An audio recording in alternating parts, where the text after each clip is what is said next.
Então, estamos entrando aí no ar. Olá, pessoal. Estamos aqui nessa segunda live que estamos produzindo no canal de vídeo da CEAF. A ideia é estar aproveitando esse momento de pandemia, que a gente não está podendo se reunir fisicamente, para explorar essa possibilidade de estar fazendo alguma reflexão utilizando o meio virtual e as tecnologias. Então, essa é a nossa segunda conversa. Nessa conversa, a gente tem como convidado o professor Edgar, que é professor de filosofia da PUC, e vamos ter uma conversa sobre filosofia e pandemia, o mundo pós-isolamento social. Mas a ideia aqui é fazer um debate puxando mais para a área da filosofia da tecnologia, fazendo essas reflexões a respeito da realidade tecnológica para tentar aproveitar da melhor maneira o papo com o professor Edgar. Dessa vez, quem está apresentando a live sou eu, o meu nome é Diego, sou professor da rede estadual e também sou professor de filosofia.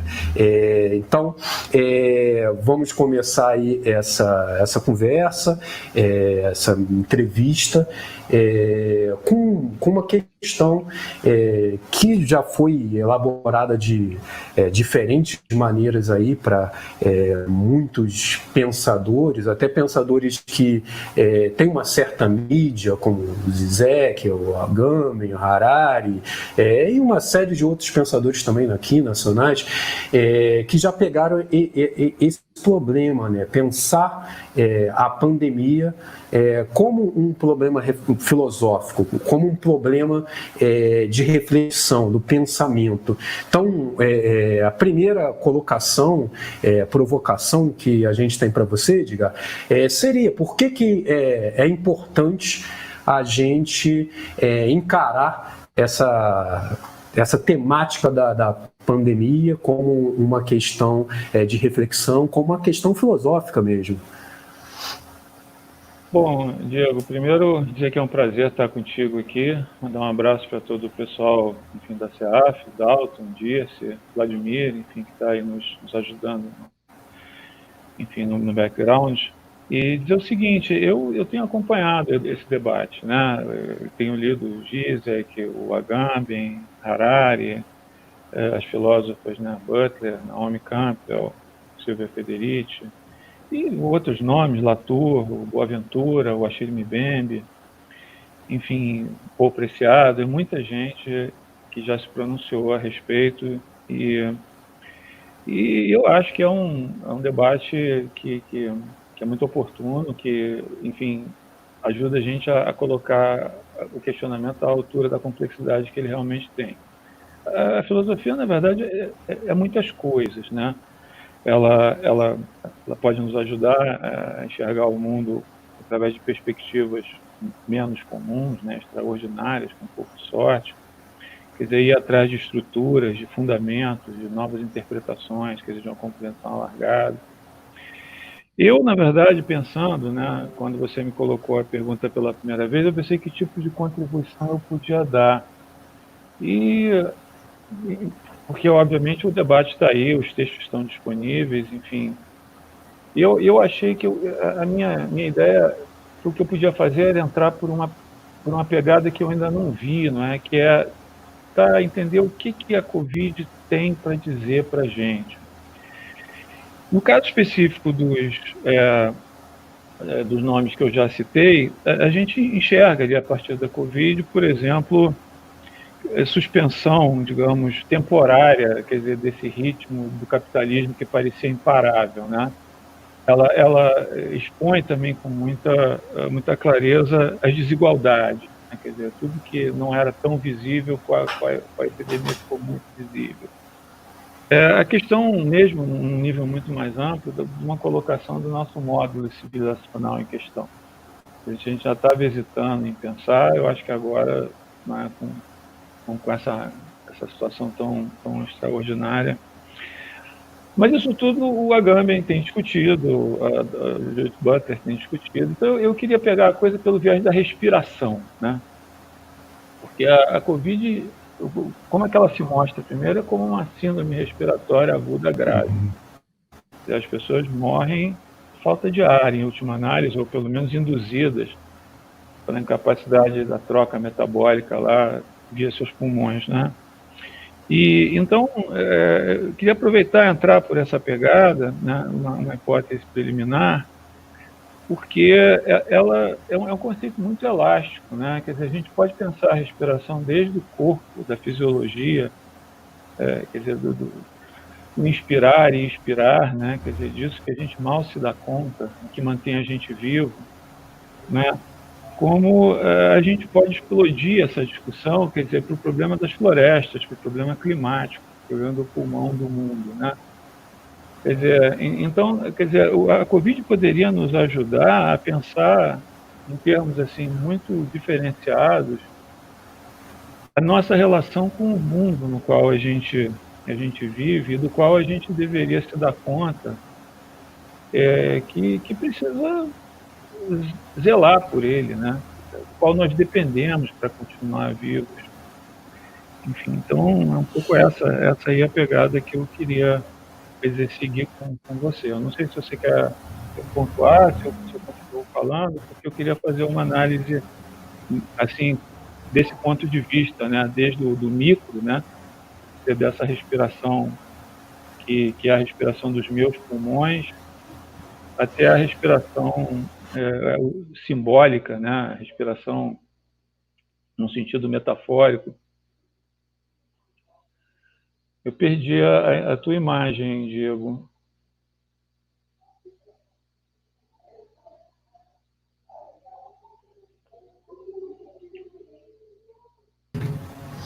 Retornando. Minha imagem tinha caído um pouquinho aqui, Edgar. Tá. Eu não sei como é que você quer fazer, se você quer ir pontuando junto comigo, se você quer que eu complete essa primeira sprint. A gente podia desenvolver um pouco mais.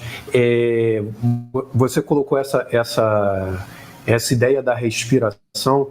Eu acho que tem alguns elementos aí muito interessantes, né? O primeiro, essa ideia de sufoco, né?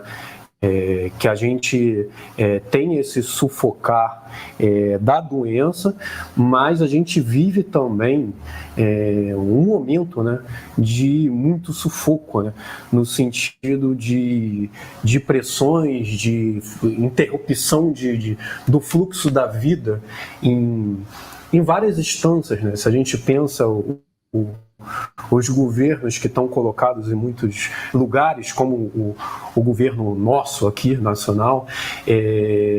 Então, a gente tem como pensar essa questão do sufocar. Você também falou dessa questão do mundo natural, do respirar.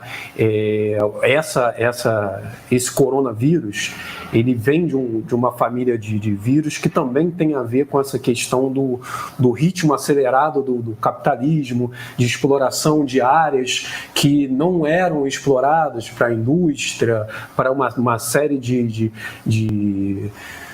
coisas do desenvolvimento do capital que vão abrindo locais, né, que o ser humano não tinha chegado. Por exemplo, a parte lá da China que inicialmente se mapeou como origem do vírus, tem toda uma relação com isso, de uma relação nova de predação da natureza ali. Então, essa metáfora é interessante porque traz aí à tona uma série de reflexões possíveis. E é interessante também abrir esse campo, né, de reflexão. O Agamben, ele falou muito dessa questão do controle do estado de exceção. Outros autores tentaram apontar para uma questão um pensamento da sociedade pós-pandemia, de uma crise do neoliberalismo, da política liberal. Mas esse olhar e essa relação metafórica aí com a respiração, eu acho que possibilita aí um olhar bem amplo, né? E eu acho interessante a gente conversar por aí, sim. Eu acho, Diego, que o simples ato de respirar, né, que nos mantém vivos em última análise, mas do qual a gente raramente se dá conta. Você se dá conta quando falta o ar, né? Uhum. Mas, assim, é um ato que, se a gente olha para ele filosoficamente, a gente vai perceber que ele tem várias dimensões, né? Tem a dimensão do dentro e do fora, né? Tem a direção do eu e do mundo, tem a direção do cheio e do vazio, tem a direção da falta e do excesso, né? E sobretudo, né, quando a gente respira, se a gente estivesse ao vivo, né, eu ia dar uma respirada funda, enfim, porque é como se a gente se desse conta do fato de que, para que a gente esteja vivo, né, e podendo decidir ficar em casa ou sair de casa, um monte de coisas precisam estar acontecendo. Quando a gente está dormindo, alguma coisa respira por nós, né?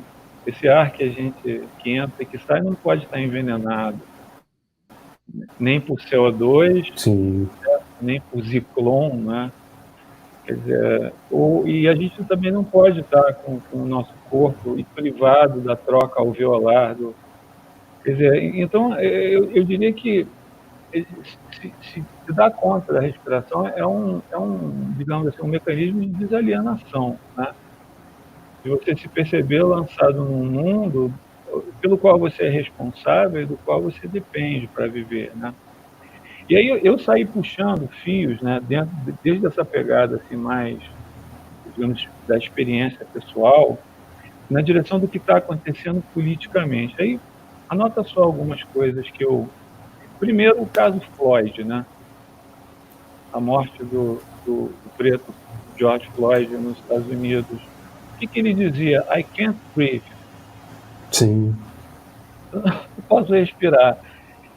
E veja, essa pessoa que matou ele asfixiado, né, qual era a relação que essa pessoa tinha com a sua respiração, né, com a respiração dos outros, a respiração da natureza, a respiração do outro homem, né, a respiração do mundo? Quer dizer, é preciso o sujeito estar muito descolado de tudo para ver uma criatura igual a ele dizendo I can't breathe, eu não posso respirar, e ele mantém a pressão até matar o outro. E a gente, quer dizer, eu acho que a partir desse gatilho, desse disparador da questão da respiração, eu comecei a pensar para trás e para frente, né? Pensei, por exemplo, na respiração dos negros, dos navios negreiros, né? Você imagina aqueles porões lotados, né? Pensei na morte limpa de Auschwitz, né? O gás que envenenado mata quem o inala, né? E aí cheguei na tua questão, quer dizer, a questão do ritmo de vida. Outro dia uma colega minha estava me dizendo, eu fui para a médica reclamar que eu não estava conseguindo respirar. E a médica disse, não, você não tem nada. Não tem nada. Você talvez esteja trabalhando demais, né? E quantas vezes a gente entra nessa loucura, né, da competição, desse empreendedorismo, né, pegar o churran, né? E de repente a gente percebe que a gente está com aquela respiração curta e rápida, né? Enfim. E aí a gente vai, né? O problema da biosfera, quer dizer, nós estamos vivendo um colapso climático. Nunca houve tanto CO2 na atmosfera. Eu ouvi a Débora Danovski falar sobre isso. Quer dizer, a gente não se dá conta, né? Eu diria boa conta, suficiente conta da gravidade do momento que a gente está vivendo. E aí você pode sair expandindo digamos assim, essa rede significativa. Você pensa que a gente tem que usar máscara, não é? Que a tosse e o espirro são elementos de contaminação. Sim. E o problema do achatamento da curva dos hospitais tem a ver com garantir o direito à respiração, né? As pessoas que foram cometidas gravemente por Covid. Enfim, eu acho que por aí a gente tem um caminho, né? Quer dizer, que liga, que vai do indivíduo até até as grandes questões políticas, essa política planetária, né, global, que a gente precisa, quer dizer, urgentemente encontrar outros caminhos de rediscussão. E interessante também, me veio à cabeça agora aqui, que determinadas filosofias orientais, filosofias de vida, que têm práticas de pensamento que também são práticas corporais, trabalham justamente com exercícios de respiração. Em várias práticas orientalistas, você tem a respiração, você prestar atenção na sua respiração para você se reconectar com o outro, com o mundo e conseguir um estado de harmonia maior, né? Então, até em relação a isso, né, essa metáfora é muito boa, né? Essa questão de você conseguir entender a sua própria respiração e pensar a respiração como um processo de se reconectar, de você ver para além do automático, né? Não, e assim, essa tua lembrança, né, de outras culturas que não é ocidental e hegemônica é super oportuna. Porque eu assim, não tenho certeza disso não, viu, Diego? Mas eu estou muito desconfiado que para que a gente possa, digamos assim, se interessar, nos abrirmos para a dignidade do outro, a gente precisa valorizar aquilo que acontece em nós, em alguma medida. Sim. Essa experiência da respiração, a gente pode ouvir a nossa respiração, né? A gente pode, inclusive, ver a nossa respiração. Se a gente parar um pouquinho, a gente pode sentir o ar como uma coisa plástica, né? Como tato. E, ao mesmo tempo, perceber que é o universo todo autorizando, né? Colaborando com isso, e a gente ali no meio daquele negócio, pequenininho, ao mesmo tempo grandão, porque é o lugar onde essas coisas estão sendo testemunhadas, estão sendo vistas. E, de repente, daí você pode dizer, cara, os chineses têm a respiração, o zen budismo, vários povos ameríndios, aborígenes, não é? E mesmo dentro da ancestralidade, quer dizer, marginal do Ocidente, você tem várias práticas, quer dizer, baseadas na respiração, né? Quer dizer, isso nos abre para a alteridade, eu diria, né? Quer dizer, para a dignidade daquilo que acontece dentro e fora, digamos, dessas alteridades. Eu te digo assim que eu consigo ficar olhando para um gato respirar, né? E através de um exercício imaginativo, tentar, enfim, desfrutar, conceder a esse outro animal, né, uma dignidade ontológica. Quando você vê os passarinhos, enfim, eu acho que você pode, de alguma forma, e isso pode ser de fato, e eu acho que em outras culturas foi um exercício de memória, de manutenção da nossa ligação com as coisas, né? Eu acho que essa alienação em nível ontológico muito profundo, né, eu diria que eu suspeito que ela esteja na raiz das nossas dificuldades políticas de hoje.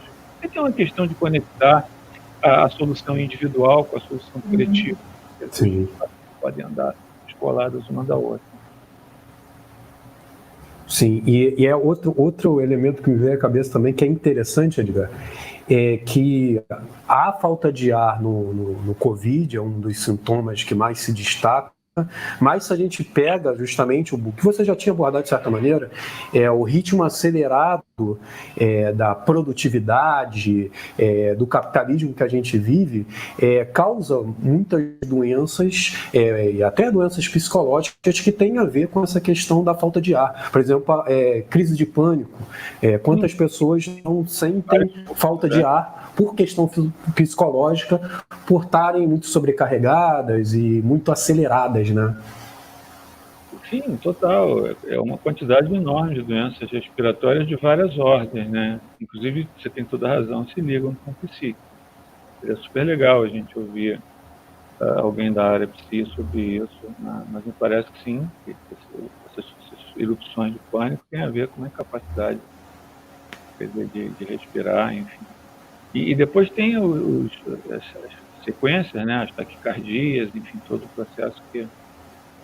Eu hoje de manhã já um pouco na esteira dessa conversa nossa, que eu estava conversando com a minha mulher sobre parto, né?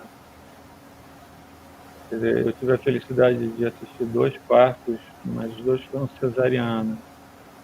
E ela teve os 2 primeiros filhos do primeiro casamento, parto normal. Eu nunca vi um parto normal, né? Então você tenta se colocar no lugar do outro. Eu jamais vou ter essa experiência de parir.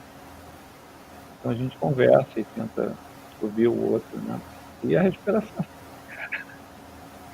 né? De lá Aquela primeira respiração fora do ventre, né?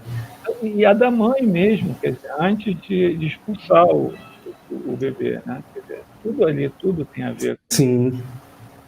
Quer dizer, aí tem essa coisa do pneuma grego, que é o que anima, né? Quer dizer, está diretamente ligado à vida e etc. Mas se a gente sair puxando por aí, eu acho que a conversa vai muito longe. E só uma coisa, Diogo, não sei, à luz da tua segunda pergunta já, eu acho que a gente consegue também pensar por aí a questão da hegemonia tecnológica, né? Sim. Eu acho que também, talvez com um pouco mais de liberdade, enfim, mas acho que através dessa mesma pista, né? Você me dizer que, não sei, né? Lá mais adiante, acho que nós vamos falar sobre o pós-Covid, né? Enfim, mas queria Sim. conduzir, porque eu mesmo me confundo um pouco, deixar você formular. Tá. Então, para além dessa questão de pensar a pandemia como um problema filosófico, um problema de reflexão, uma segunda pergunta que a gente tinha preparado tem a ver com esse olhar sobre a tecnologia, né? Hoje, muitas das coisas que estavam sendo discutidas em relação à tecnologia ganharam ainda mais espaço, né? Por exemplo, tecnologias de ensino à distância, tecnologias relacionadas ao controle de dados das pessoas, esses debates em torno dos algoritmos e uma série de outros debates que tem essa relação com a tecnologia, né? Então, pegando essa área da filosofia da tecnologia, a nossa proposta seria que você fizesse um pouquinho uma reflexão a respeito desse momento, né, de aceleração de alguns processos tecnológicos que, de certa forma, já impactavam a sociedade, mas que talvez tendem a impactar ainda mais. Pois é. Você falava lá no começo da aceleração, dos deslocamentos, enfim, incessantes, né? Desses encurtamentos de tempos e distâncias, dessa ingerência, essa mistura de habitats, né? Quer dizer, tudo isso é tecnológico. Na verdade, eu acho que a tecnologia hoje é quase uma segunda natureza, na qual a gente está imerso. E assim como nós não nos damos conta da teia de causalidades naturais que até hoje manteve a gente vivo, né, como indivíduo, como espécie, a gente também não se dá conta do nosso grau de condicionamento, quer dizer, digamos assim, da nova lógica do mundo na qual a gente está lançado, né?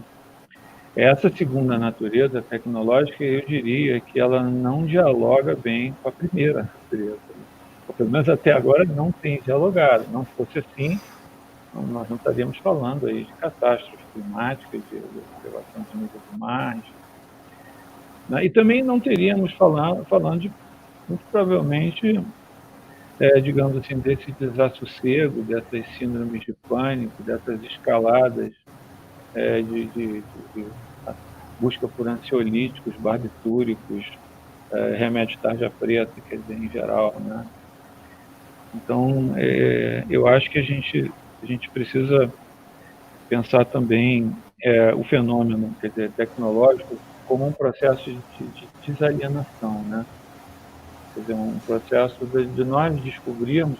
Um pouco, eu acho que até eu posso pegar o Paulo Freire, muito simploriamente, que diz que a nossa possibilidade de nos emanciparmos tem a ver com quanta consciência a gente tenha do grau de condicionamento a que nós estamos submetidos. E eu acho que esse é o caso exato da tecnologia. Eu vou te dar alguns exemplos, né? Harari se pronunciou sobre a pandemia, mas ele vinha falando antes sobre esse grau de condicionamento, por exemplo, cunhou o termo animal hackeável.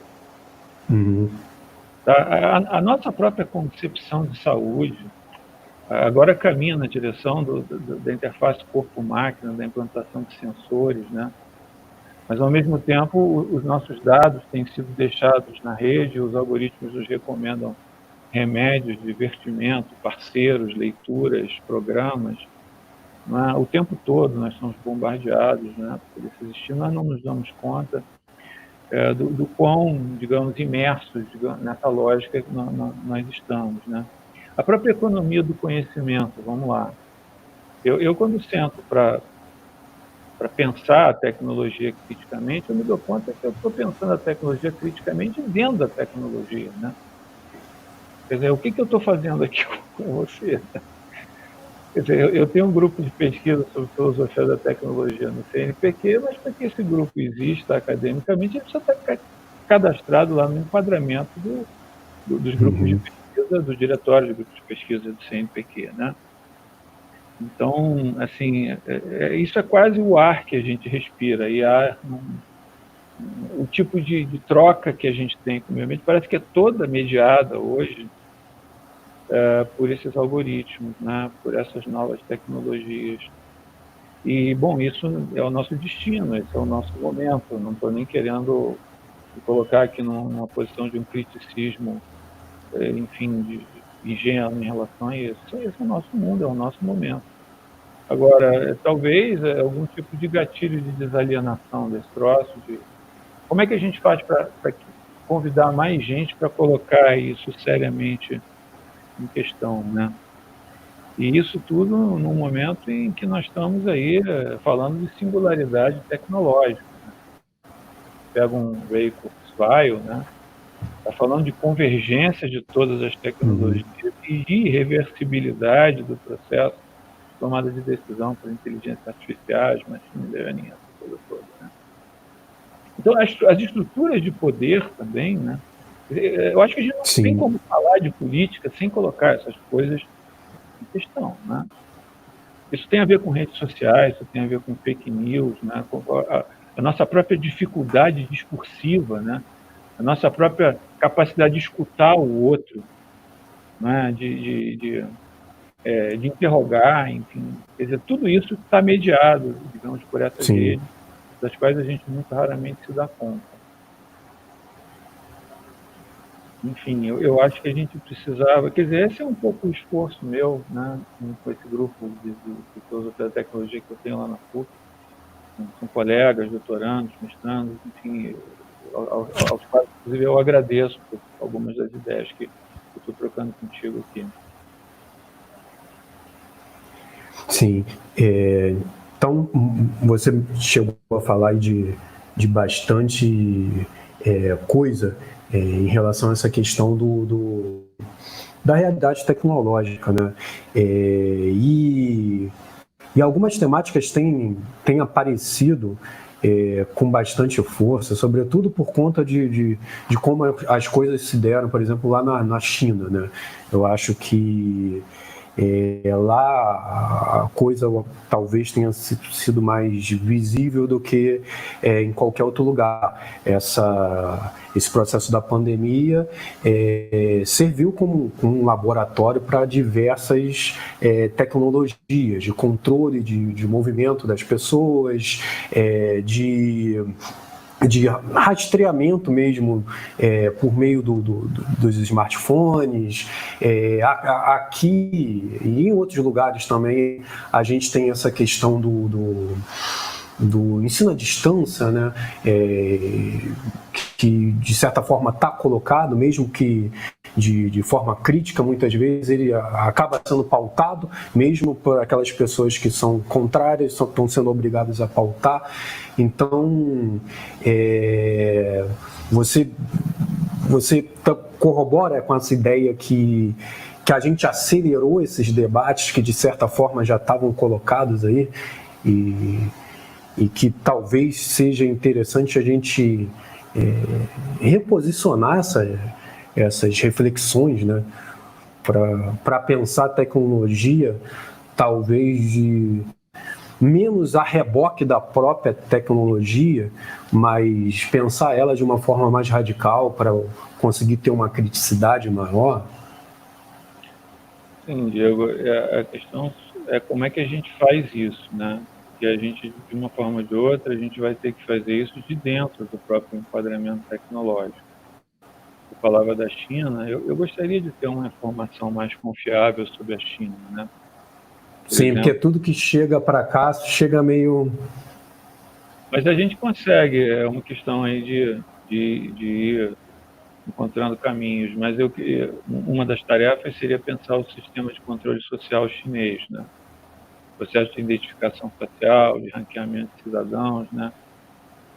Mas vamos deixar os chineses no cabide, por essa razão, eu vou te lembrar da Cambridge Analytica, né? Os camaradas, as eleições norte-americanas, né, se decidiram com base nessas novas tecnologias.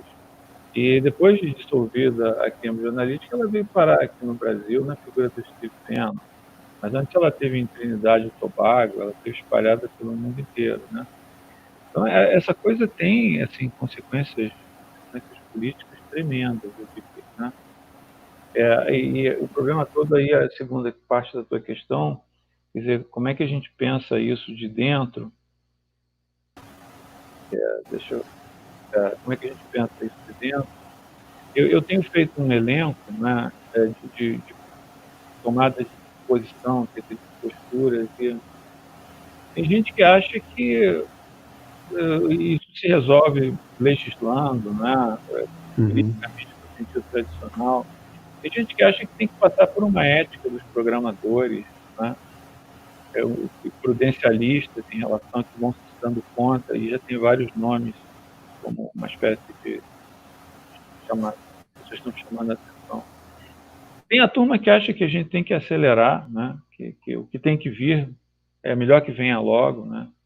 Tem aceleracionistas de esquerda e de direita. Tem a turma do decrescimento sereno, como é o caso do Latouche. Enfim. Agora, eu acho que quando a gente começa a conversar nesse nível, alguma coisa já aconteceu, né? Quer dizer, a gente já está se dando conta do nosso grau de condicionamento, da dificuldade de encontrar políticas, tá certo? Que realmente signifiquem algum tipo de enfrentamento novo dessas coisas todas, né? E aí eu não sei, a impressão, eu não tenho nenhuma, digamos assim, nenhuma hipótese melhor digamos, de combate, né? De enfrentamento, de gestão, enfim, esses desafios todos, né? Deixa eu só aguardar a volta do Diego, está aí ele de volta, né? Retornei. Problema tecnológico aqui. Mas é isso, a gente está conversando que a tecnologia está funcionando. E o interessante é que essa tecnologia de stream mesmo aqui, ela é muito experimental, né, cara? Porque a gente está conversando aqui por esse recurso que faz a transposição do nosso chat para o canal de YouTube, mas se você pega até os veículos mais tradicionais, como eles vão fazer transmissão, ainda existe um pouco de dificuldade, ainda se está aprendendo em relação à tecnologia. Então, de certa forma, o pensar a tecnologia tem essa problemática, né? Você pensa a tecnologia, mas dentro da própria dinâmica da tecnologia que está em desenvolvimento, né? Então, muitas das coisas que estão sendo colocadas aí estão aí no devir, né? No devir de estar se construindo. Eu dizer que eu não tenho nenhum enfrentamento mágico. Eu acho aí, desculpa a preguiça, mas de qualquer maneira de amar vale a pena, né? Eu acho Ó, que tem maior galera dando boa noite aí, ó. O Irã, a Jacira, Helene, Andréia a Andréia também. Ó. falou que a respiração dá o que pensar. Pô, Jacira, eu estou super entusiasmado aí com essa hipótese, viu? Enfim. Mas, assim, voltando à ideia, alguém falou dos híbridos do Bruno Latour também. Eu acho que a questão da respiração também ajuda muito a pensar as várias agências, né? Quer dizer, as várias interações entre as muitas alteridades que habitam Gaia, digamos. Né? Mas, enfim, voltando à minha linha de raciocínio, eu acho, de fato, que há muitas possibilidades de ação, seja a militância no Facebook, seja o medialivrismo, seja a política institucional, enfim. E aí talvez, né, o que tenha que se desenvolver justamente é essa atenção às alteridades potencialmente parceiras, né, eu diria. E eu acho que isso também tem a ver com esse movimento de abertura, fechamento, né, esse movimento respiratório, né, que nos conecta ao outro e ao mesmo tempo nos resguarda, nos devolve a nossa solidão e permite, não é, que nós sejamos diferentes e criativos, etc. Eu acho que é um grande desafio, assim, a gente encontrar formas de existir dentro desse enquadramento tecnológico, tá certo? Tendo que encontrar nele frestas e chamar a atenção para essa coisa tão hegemônica, né? tão ubíqua, tão incisiva, tão onipresente. Né? Enfim, eu acho que esse é um caminho mesmo que a gente vai ter que inventar. Respirar fundo e lembrar que para que a gente ainda continue aí nessa luta, tem milhões de anos aí de cauda longa pelas costas que nos colocam aí diante desses desafios, né? E seguir, né? Aí você fala de pós-pandemia, enfim, não sei o que você pensa sobre isso, né? Quer dizer, eu meio que estou encaminhando a coisa a partir de uma necessidade da gente, quer dizer, pensar a pandemia no seio dessa hegemonia tecnológica e dessa aceleração toda, né? Dessa alteração das nossas teias de produção de significado, etc. Então, Edgar, para a gente tentar ir então encaminhando, até porque a conexão aqui está bem ruim, tentando amarrar essa conversa sobre a respiração, um pouquinho sobre essa problematização da tecnologia, alguns autores aí apontaram que a gente teria aí uma oportunidade agora de repensar muitas das coisas do sistema e do mundo que a gente está inserido para um mundo pós-pandemia, para um mundo pós-isolamento social.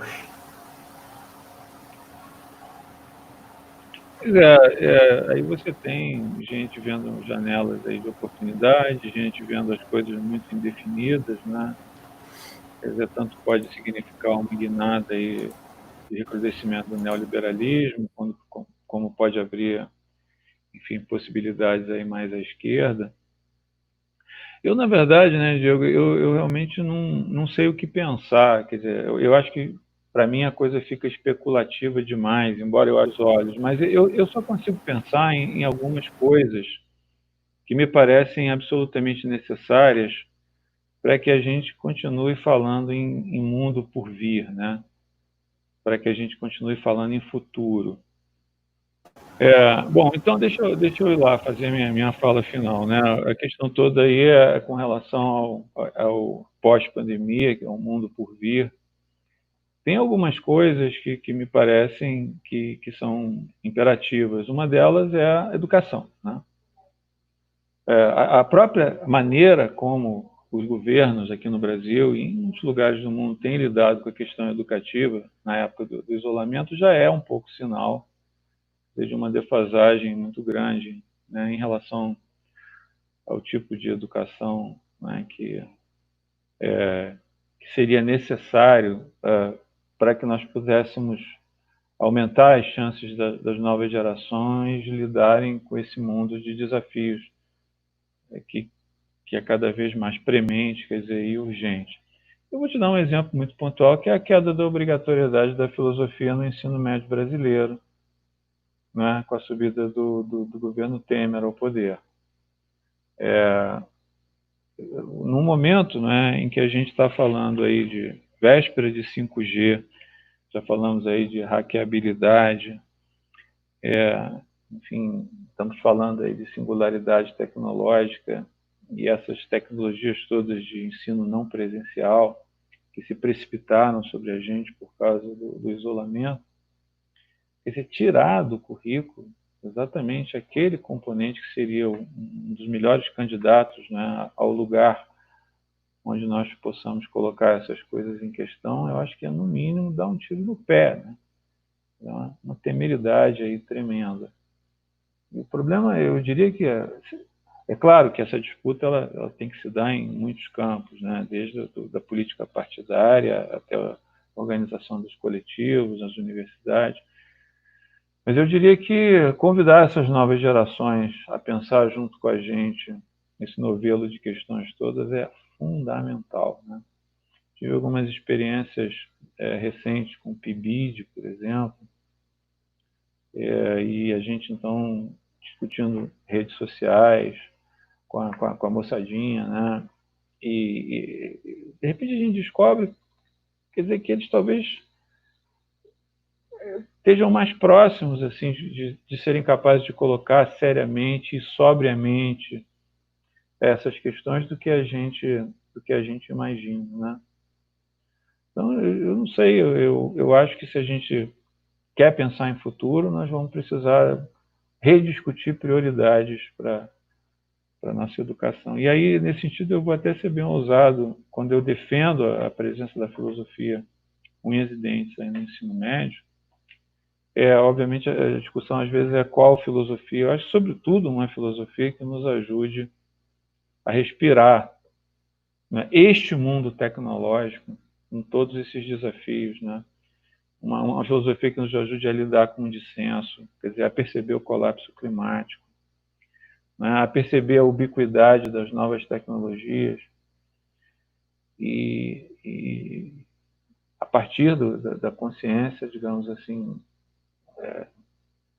sóbria, né, quer dizer, desse momento, então, a gente começar, de alguma forma, a estabelecer certas parcerias verticais, né, entre gerações. Acho que sem isso vai, de fato, ser muito difícil reconstituir política, reconstituir cidadania, reconstituir chances de futuro em qualquer sentido. Técnicos, gostaria de agradecer aí a sua participação, agradecer também o pessoal que conseguiu acompanhar, pedir desculpa aí pelos problemas técnicos que a gente teve.